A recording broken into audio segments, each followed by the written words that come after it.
Happy holidays, everyone.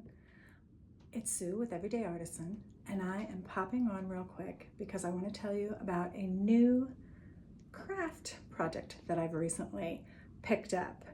Don't worry, I'm still doing Alabama Chanin. I'm actually still working on the black skirt that I mentioned a while back, where it's just a plain single layer, and I was doing armor beading around the bottom. But that was getting frustrating. Armor beading takes a lot of time, and my number 9 needle is breaking my chop beads a lot. So I feel like I need to go order a beading needle before I jump back to that. So in the meantime, I was strolling on Instagram, as we all do, and I came across this post about Asheville, North Carolina, and ways that you could support local businesses. As we all know, they were really hard hit with Hurricane Helene, and so any ways that we can support is a good thing. And so they mentioned there was a weaver in town that sold DIY kits.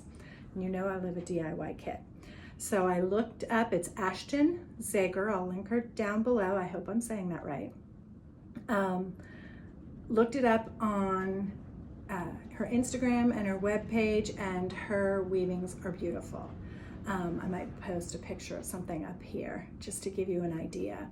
And so the November kit of the month was called the Wisteria, which has a lot of greens and purples as their fiber. So it just spoke to me.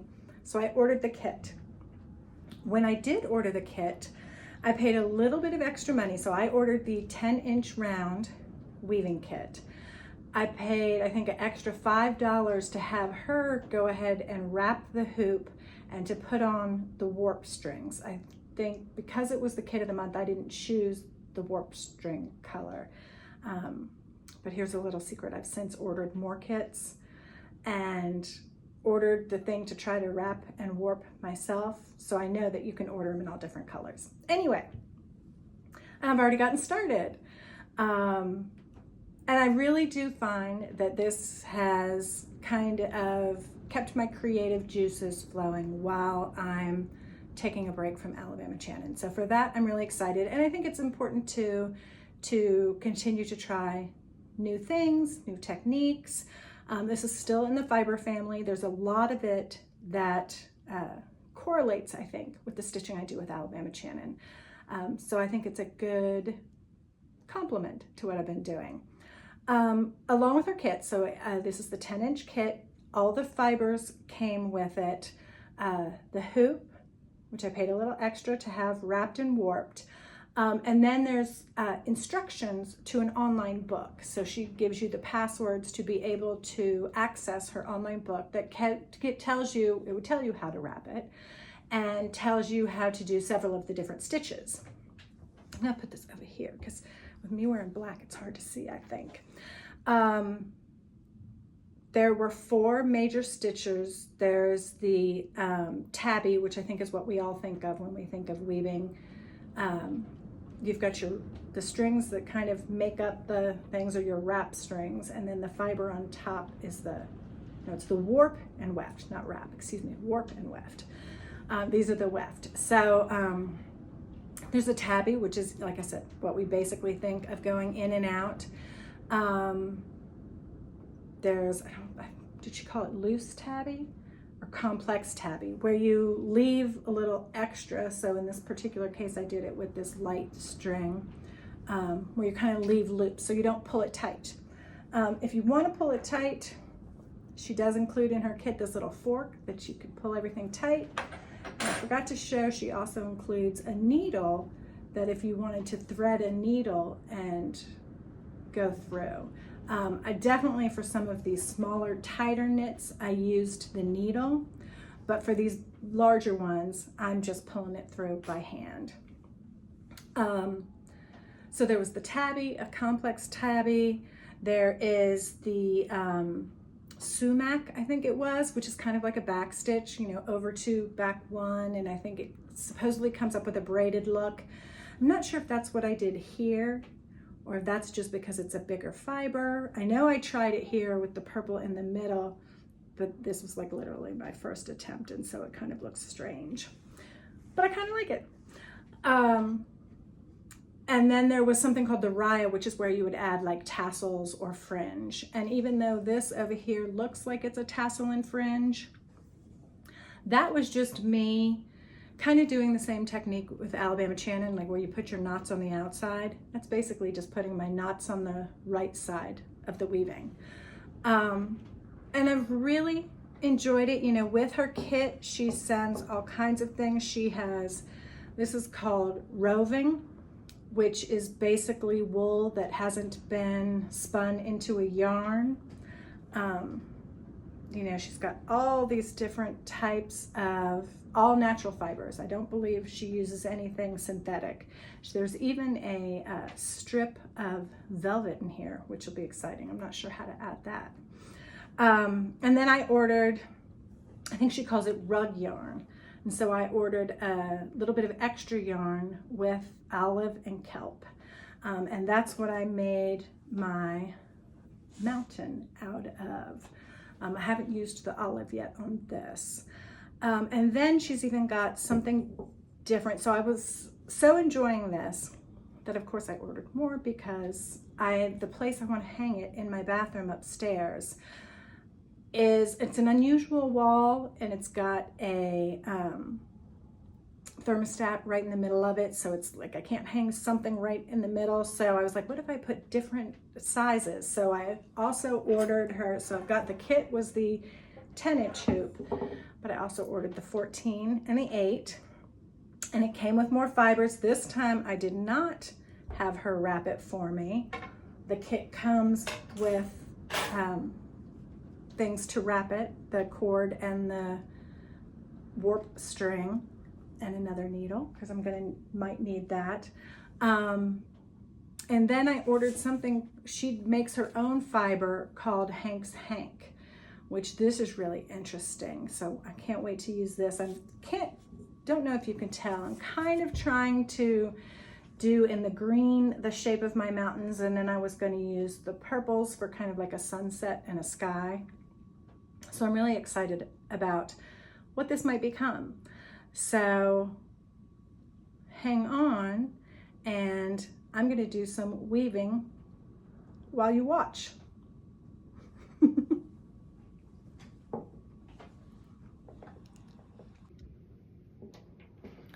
All right, I think one of the hardest parts is deciding what to put where and what technique to use. So I think what I'm gonna try and do, I like that I used this, which I think is the rug yarn, which has a strange little color in the middle. If you look at some of her weavings, you'll notice she uses it a lot.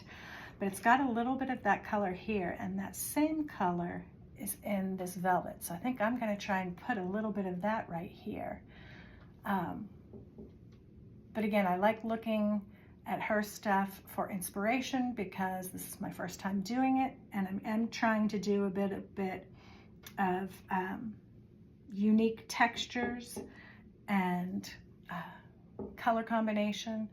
So all the inspiration I can get helps.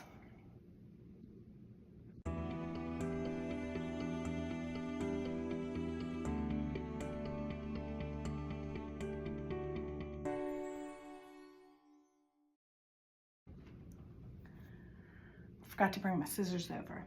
One of the things she does say is to make sure, and this is the back side, to make sure you've got, like, in this case, almost like a 4-inch tail. And a lot of the tails I've already ended up cutting off, but it's kind of the same thing with Alabama stitching, where you leave a tail in the back to make sure you cut off.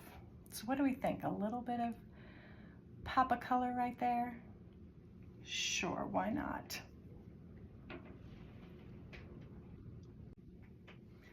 She also suggests, and I didn't do it last time, just cutting off the amount you think you're going to use. It's been a while since I've read the instructions, so I want to say she said something like a foot or 2, but I wouldn't quote me on that. I should probably go back and rewatch my instructions. But here we go, why not?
Okay, so I'm guessing if Ashton watches this, she's gonna be like, oh my God, that woman is doing everything wrong.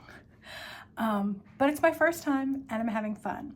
So I wanted to do this color, to kind of repeat this color next. And I kind of want to do it in a tight cropped weave. So I wanted to be able to put it in my needle.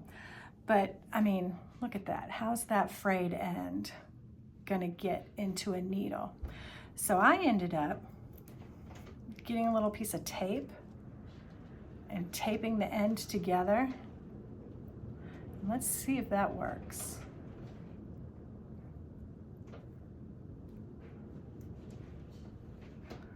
It did. So I'm even going to leave that tape on there because this is really twisted, which a lot of her fibers are. So I'm kind of afraid it's going to untwist some. So maybe if I leave that on there, it won't untwist.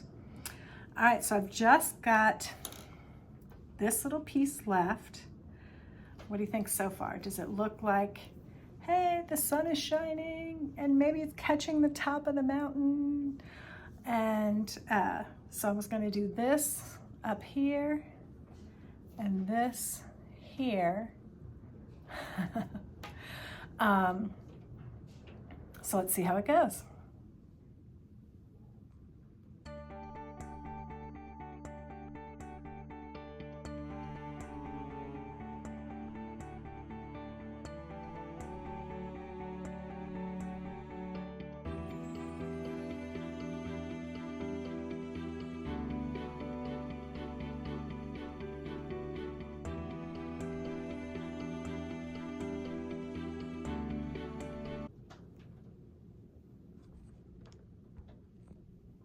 All right, well, I'm calling myself done.